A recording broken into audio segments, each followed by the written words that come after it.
The headlines in this edition: the World Bank hails Africa's economy being reviving from shocks.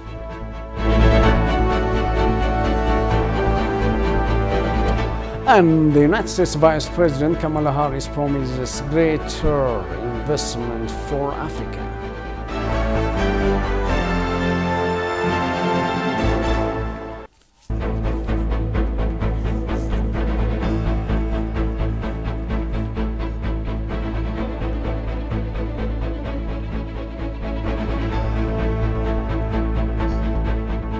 Hello viewers, this is Addis News Hour. I'm Daniel Kasahun with the news. The House of People's Representatives had consultations with the executive bodies on the topics brought forward by the general public. During the occasion held today, Maseret Haile, Government Whip State Minister for the House of People's Representatives, stated that the House talks with elected representatives twice a year to discuss matters. On this basis, it was declared that the present executive bodies should react to queries from the general public regarding issues of development, good governance, peace and security, employment prospects, and cost of living that were asked of the members of the parliament during the discussion. Kasam Chane has more on that. The Government Whip State Minister with the House of People's Representatives presented the questions to the executive bodies that the members of the Parliament have raised to the House based on the result of the discussions with the general public. During the occasion, the Government Whip State Minister Maseret Haile said that issues like peace and security and a cost of living have evolved into fundamental concerns for the general public. The Government Whip State Minister also urged the executive bodies to respond to the issues of development, good governance, and employment opportunities appropriately. Given honor and paying attention to the inquiries made by the nation's citizen, the government ought to be determined to provide proper answers. The House of People's Representatives is obliged to subject them to action to use the vested authority to take action over the government if the government fails to respond to those inquiries. She argued that neither the members of the Parliament nor the general public were satisfied with the answers given in response to the questions raised during the discussion, emphasizing the need for the executive political entities to promptly respond to those questions. In this connection, Prime Minister of the Federal Democratic Republic of Ethiopia, Dr. Abiy Ahmed, will present government's 6 months performance report to the House of People's Representatives tomorrow. The Ugandan multimedia editor Kungu Al-Mahdi Adam says that Egypt's diplomatic campaign against Great Ethiopian Renaissance Dam girds a threat to Africa's progress. In his latest outlet, Kungu Al-Mahdi said that Ethiopia is receiving applause from the rest of the countries in Africa for single-handedly, together with its people, constructing a 5 billion mega power plant. The Grand Ethiopian Renaissance Dam GERD, Egypt is negatively doubting on efforts to fail it. The Declaration of Principles was signed on March 23, 2015 in Khartoum, and so it's not correct to claim that Ethiopia has not engaged other countries on the GERD, Kungu said.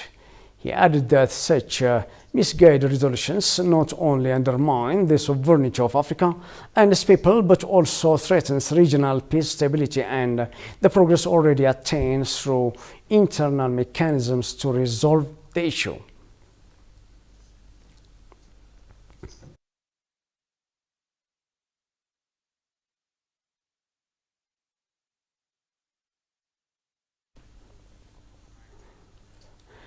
The National Council for the Coordination of Public Participation to the construction of the Grand Ethiopian Renaissance Dam says natural resources conservation work should be strengthened to preserve the Grand Ethiopian Renaissance Dam from siltation. The Director General of the National Coordination For the Grand Ethiopian Renaissance Dam, Aragai Barhe explained that apart from the economic significance of the dam through generating electricity for Ethiopians, it has also great political and economic meaning. Goshumal So has more from the Ethiopian News Agency. Ethiopia is the source of the Blue Nile River, which contributes 86% of the major water. Ethiopians from all walks of life are contributing to build GERD, which is an emblem of Ethiopians is near to completion. Maintaining the inflow of financial support, the national fundraising and bond selling campaign has started in Asosa, Benshangul Gumuz State. On the occasion, the National Council for the Coordination of Public Participation to the Construction of GERD, Aragai Barhe, pronounced that natural resource conservation workers should be strengthening to prevent GERD from siltation. Those of you who are contributing to the construction of Grand Ethiopian Renaissance Dam, you should feel proud because you are making history. If we want to use the dam for a longer period of time, we should strengthen our natural conservation works to prevent from being filled with silt. We need to invest and cover the area by forest.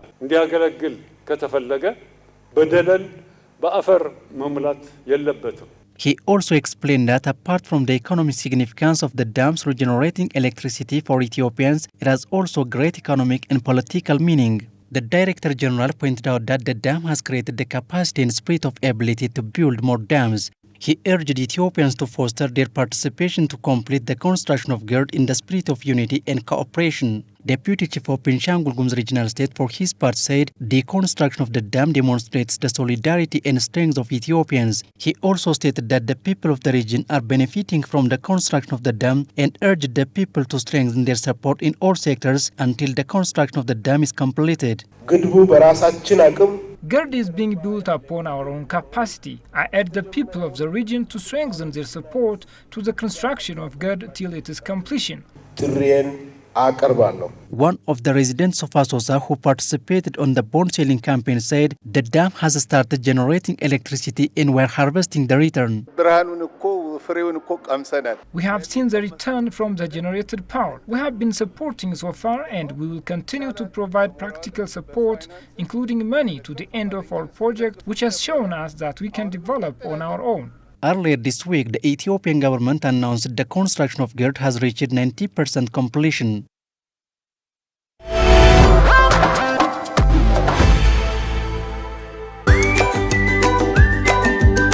Welcome to the land of origins. Commercial Bank of Ethiopia is pleased to serve all your traveler banking needs. If you have money from any of these 16 countries, you can convert it to local currency by visiting our nearest branch. Alternatively, our secure Forex ATMs accept cash exchange, or if you prefer using your cards, we've partnered with Visa, MasterCard, and UnionPay so that you can withdraw cash from our local ATMs or make cashless transactions at thousands of local POS partners securely and with confidence.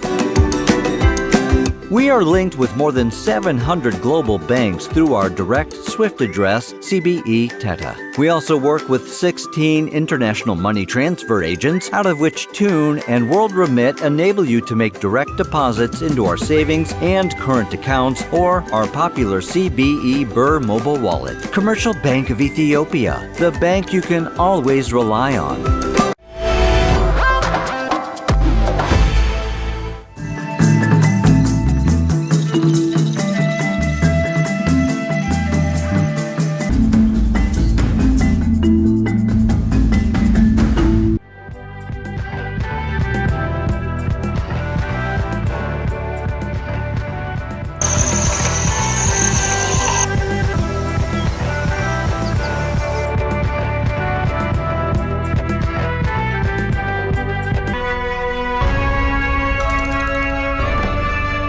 ያው ብዙ ጊዜ ማዘ አልተጎበኘም አልተዋወቀም ማለት ይቻላል። ገበያችን ቱሪስት እንቅስቃሴውም ዝቅተኛ ነው። ግን አሁን ብዙ ቱር ኦፕሬተሮችን መጥቶ እየጎበኙ ናቸው፣ እያዩ ናቸው። ከዚህ በኋላ የቱሪስት ቁጥር ይጨምራል ብለን የምንገምተው። እስካሁን ግን ያለው ብዙም አልተዋወቀም፣ ብዙም ጥናት ማነው ቱሪስትም አልጎበኘም። ከዚህ በፊት ያለው ከዚህ በኋላ ደግሞ ብዙ ቱሪስቶች ይመጣሉ ብለን ነው የምንገምተው። ቢቀን ማቆየት አንችልም። ያለው ስካውት 22 ስካውት ነው ያለው ባለማው 3 ከዋርደኑ ጋር እኛ ብቻ ሳይሆን አዋሳኝ ወረዳዎች፣ አዋሳኝ ቀበሌዎች፣ ዞኖችና አጠቃላይ መንግስትና ኤንጂኦዎች ይህን ፓርኩ የራሴ የግሌ ነው ብሎ ከጠበቀ ቀጣይ ላድግም ይችላል። ለቀጣይ ለኢትዮጵያ ገቢ ነው ሊሆን ይችላል።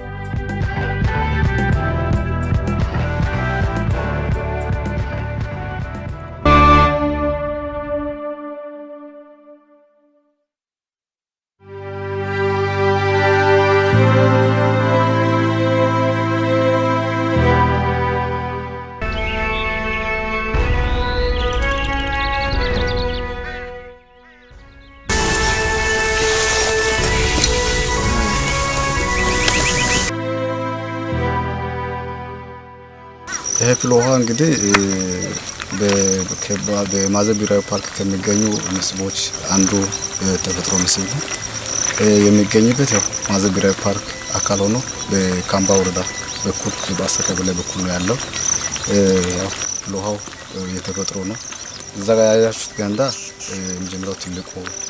የተፈጥሮ እንደ ገንዳ ተፈጥሮ ያበጀው ነገር ነው።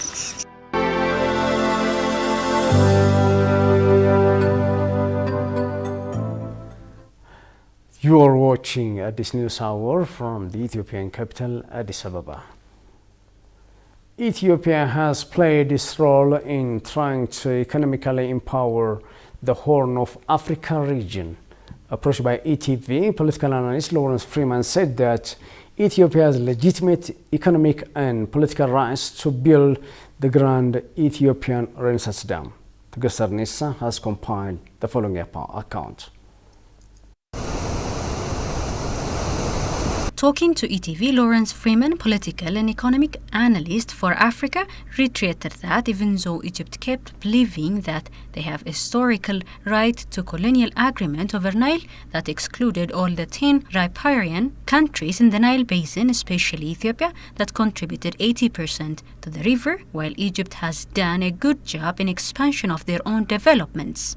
He further added that African countries should not put to use of any sort of inflammatory terms, which recently used by the Egyptian foreign minister himself, saying all options are open. African nations should not be talking about bombing infrastructure projects in other African nations.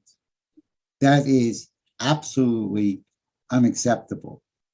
And that kind of language is dangerous because maybe someone will actually take action on it. But right now, I think the Egyptians should actually work with the Ethiopian government and other nations of the Nile Basin and formulate plans and policies that will lead to further economic development of the countries of the Nile Basin. I would like to believe that those kinds of comments are being made for domestic consumption, that the leadership al-Sisi of Egypt wants to show the Egyptian people he's fighting for them, and that they are more rhetorical than real. That's my hope. But Egypt has to understand other countries have a right to develop their resources. Freeman went on saying that Ethiopia has legitimate economic and political rights to build the dam. The electricity access in Egypt is over 90%. The access to electricity in Ethiopia is, I think, 50% or less. So there is a legitimate economic, sovereign, and political right for the Ethiopians to develop this dam. In fact, they're obligated, in my view, to develop this dam. And they should be praised for the ingenuity of finally utilizing this flow of water coming from the Blue Nile.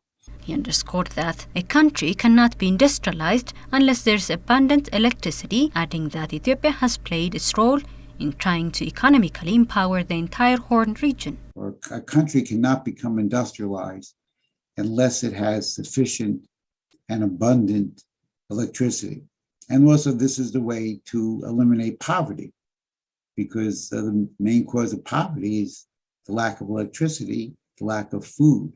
And with this kind of development, Ethiopia, which has already made progress in reducing its poverty rate, I think will make greater progress And of the 50 plus million people who are without access to electricity, they will now have access. So lives will change.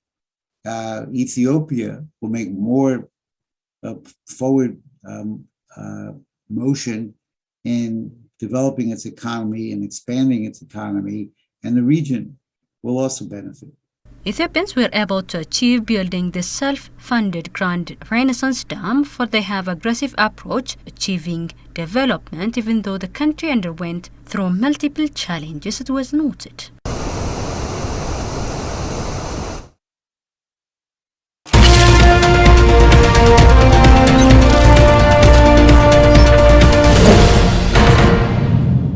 In business, the Vice President of South and East Africa of the World Bank said that Africa's economy that was weakened by the COVID-19 and the war between Ukraine and Russia, and also the recurrent domestic instability among others, is showing revival.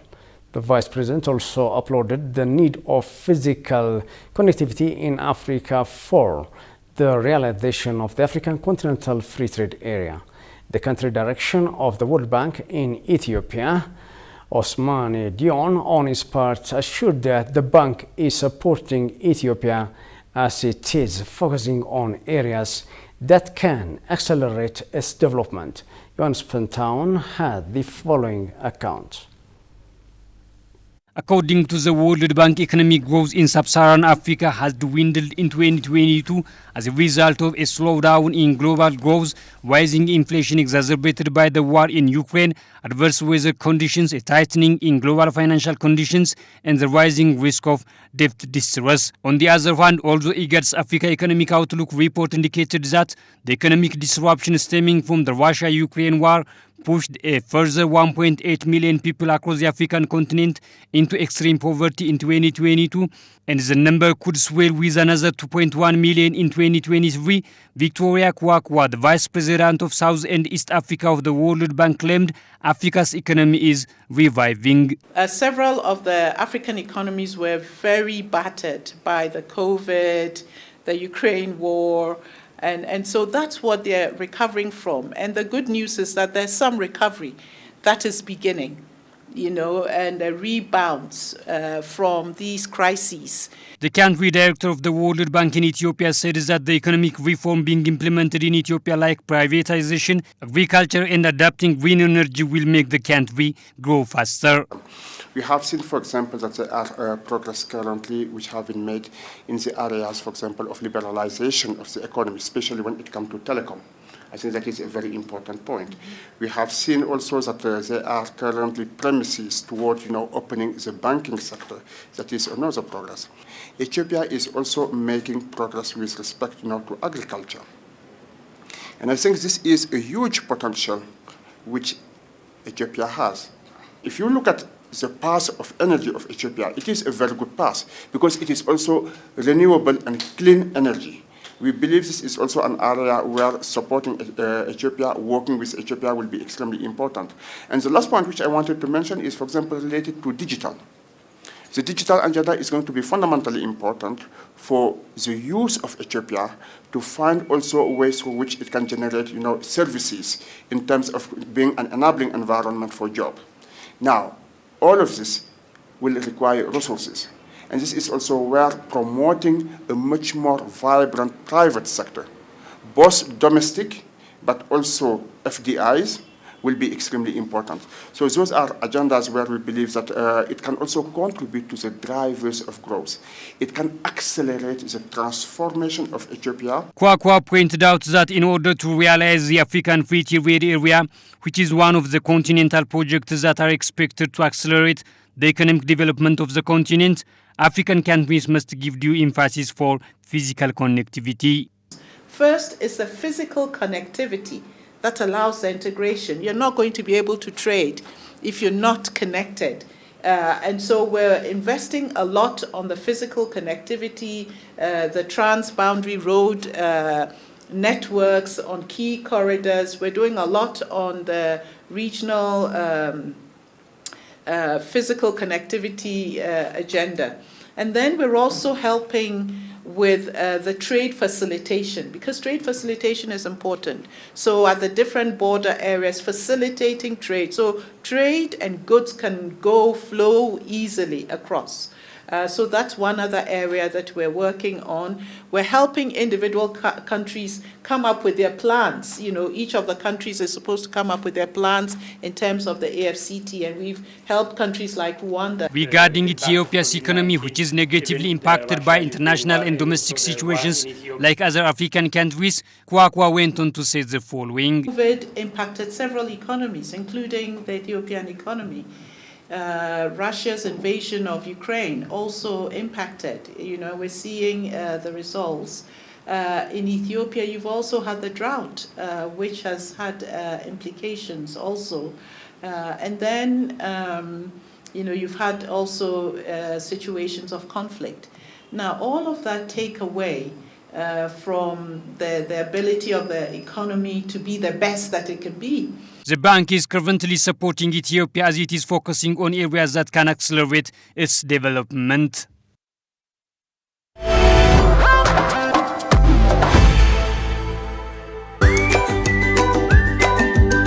Welcome to the land of origins. Commercial Bank of Ethiopia is pleased to serve all your traveler banking needs. If you have money from any of these 16 countries, you can convert it to local currency by visiting our nearest branch. Alternatively, our secure Forex ATMs accept cash exchange, or if you prefer using your cards, we've partnered with Visa, MasterCard, and UnionPay so that you can withdraw cash from our local ATMs or make cashless transactions at thousands of local POS partners securely and with confidence.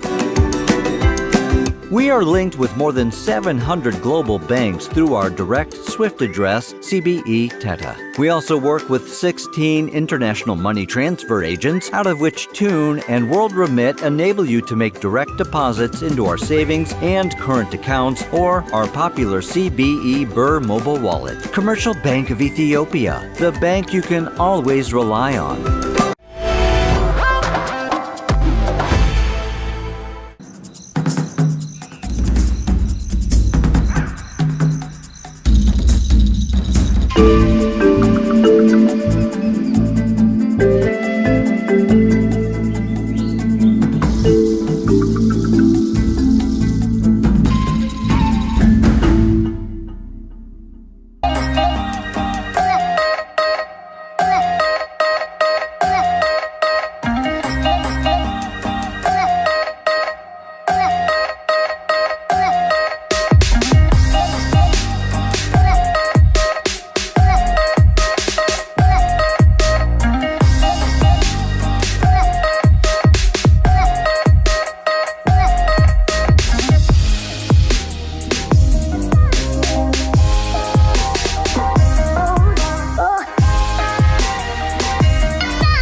Welcome back. You're watching this news hour. The Executive Secretary of the Intergovernmental Authority on Development, IGAD, Workana Gabayo, has called for urgent humanitarian response to drought-affected areas in the Horn of Africa. For the past 2 years, the IGAD region has faced unprecedented challenges due to a persistent and prolonged drought marked by 5 consecutive below-average rainfall seasons. The heavy rainfall recently recorded might not reflect the overall performance of the season. The drought is not over yet, and member states must remain vigilant. The Executive Secretary stressed the need to strengthen our region's disaster risk governance capacity to ensure timely and effective response to drought and other disasters in the region.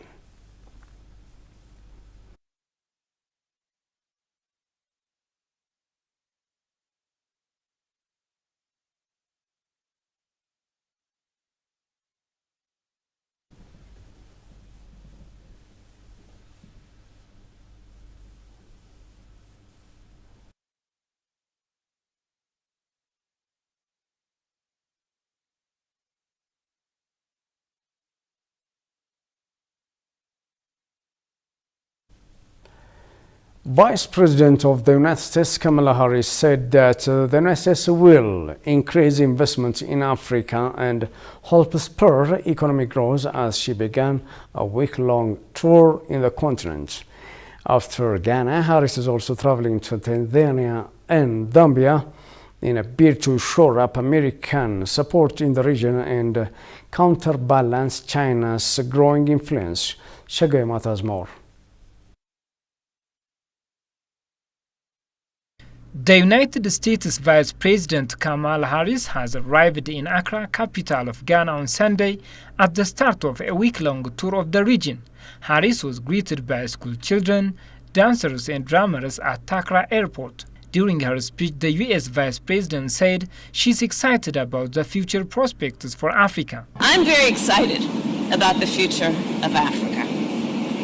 I'm very excited about the impact of the future of Africa on the rest of the world, including the United States of America.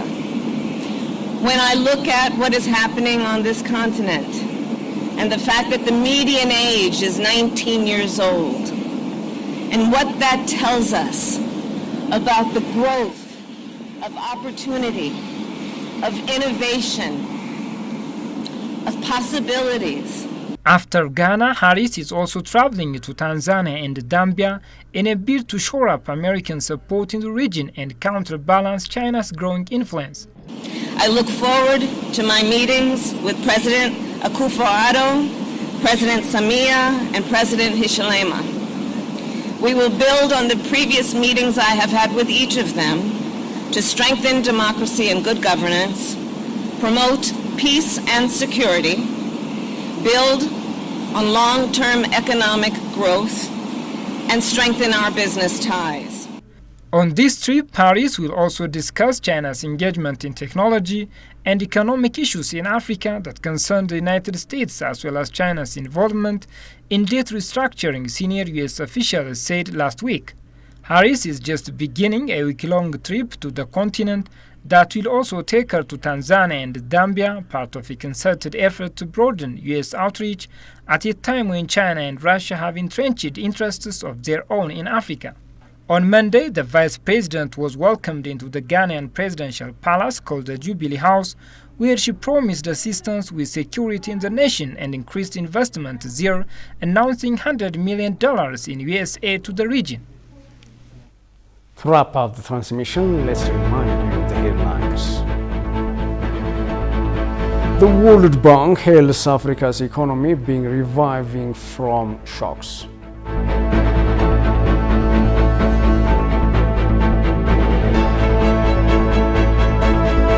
And the United States Vice President Kamala Harris promises greater investment for Africa.